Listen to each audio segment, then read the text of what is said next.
මමත් මේවර ජාතික ජනබලවේගයට ඡන්දය දෙන්නේ මොකද රටේ ජනාධිපතිවරයා හොඳ ආදර්ශයක් දීලා තියෙනවා. මමත් මේ ආදර්ශය දැක්කේ ඇත්තටම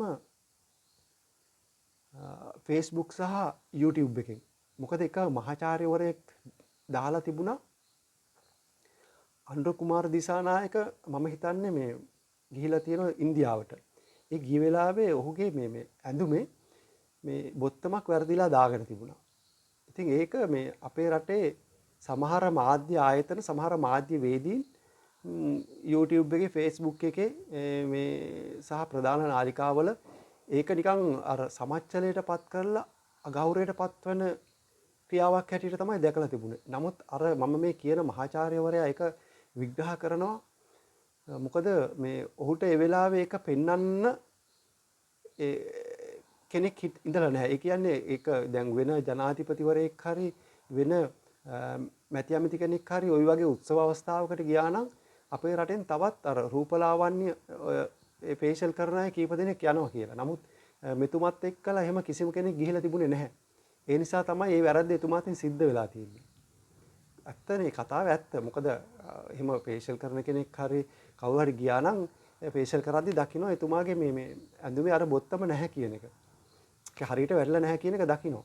නමුත් ඒක දකින්න එහෙම කෙනෙක් ගිහිලා තිබුණේ නැහැනේ. ඒ කියන්නේ ජනාධිපතිවරයාටවත් ඒ භාවිතා කරන්න පුළුවන් උපරිම මේ ප්‍රතිලාභ ඔහු ලබා ගන්නේ නැතුව සරල විදිහට තමයි ඔහු ඒ ගමන පිටත් වෙලා තියලා තියෙන්නේ. එහෙමනම් ඒක මේ මහාචාර්යවරයා මේ විග්‍රහ කරනවා. ඒ කියන්නේ මේ දූෂණය සහ ඒ කියන්නේ සල්ලි අවභාවිතා කරන්නේ නැහැ කියන එක. අනවශ්‍ය පරිදි අවභාවිතා කරන්නේ නැහැ. තියෙන පිරිවර උපරිම වශයෙන් අඩු කරලා අවශ්‍ය පිරිවර සමග තමයි එතුමා ඒ රාජකාරී සඳහා ඒ රටට ගිහිල්ලා තියෙන්නේ. එතකොට එතුමත් කියලා තියෙනවා මමත් මගේ එතුමාගේ ජීවිතේ එතුමා කවදාවත් කිසිම පාලනයකට කිසිම ඡන්දයක් දීලා නැහැ කියලා. නමුත් මේවර එතුමත් ජාතික ජන බලවේගයට ඡන්දය පාවිච්චි කරනවා කියලා. ඒ නිසා තමයි ඇත්තරම මමත් මගේ ඡන්දය මම පාවිච්චි නොකර ඉඳලා නැහැ. මගේ ඡන්දය මම පාවිච්චි කරලා තියෙනවා. මම මේ පාවිච්චි කරපු හැම ඡන්දයක්ම පාවිච්චි කරලා තියෙන්නේ මෙතෙක් පාලනය කරපු ප්‍රධාන පක්ෂවලට.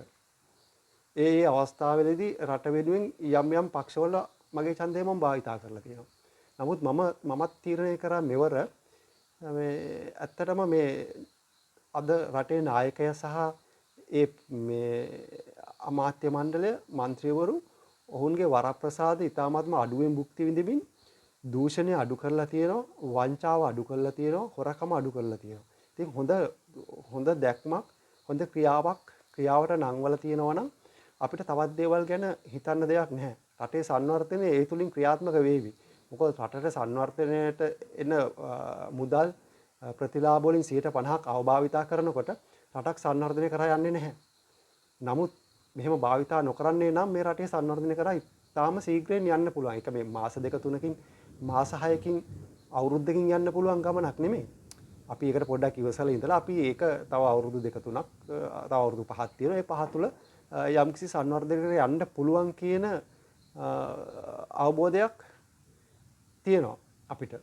ඒ නිසා අපි මෙවර මේ පළාත් පාලන මැතිවරණයේදී එක් පක්ෂ මේ දැන් මම දැක්ක අපේ කඩුවෙලත් පිස්සු බල්ලෝ වගේ ප්‍රධාන පක්ෂ නැහැ. අර ඉස්සෙල්ලා අපි ඡන්දේ භාවිතා කරපු UMP එක ශ්‍රී ලංකා නිදහස් පක්ෂය පොහොට්ටුව වගේ පක්ෂ වල හිටපු ප්‍රධාන ශක්තිමත් කකුල් ටික කඩුවෙල සුණු විසුණු වෙලාම ගිහිල්ලා ඉවරයි.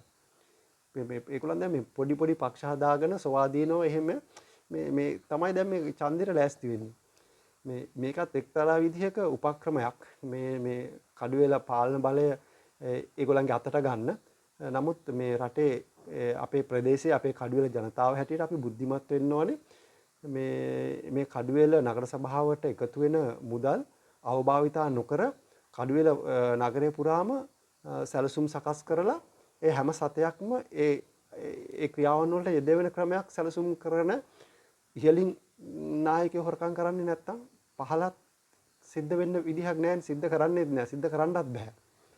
අර මේ කියනවානේ කතාවකුත් කකුල මහ කකුල ඇදේට ගියොත් තමයි පොඩි කකුල ටිකත් ඇදේට යන්නේ. නමුත් දැන් මේ මහ කකුලුවා සහ මහ කකුලුවාගේ යටින් ඉන්න ඉතුරු පිරිස මේ කෙලින් යනකොට ඒටත් පල්ලෙහාන් ඉන්න චූටි මැවුන් ටිකට යන්න බැහැනේ මේ ඇදේට.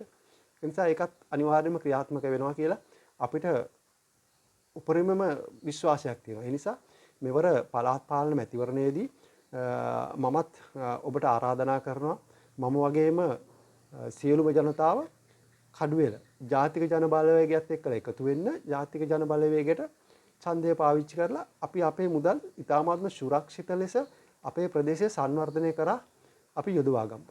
ඔබ සියලු දෙනාටම සුබ අනාගතයක්.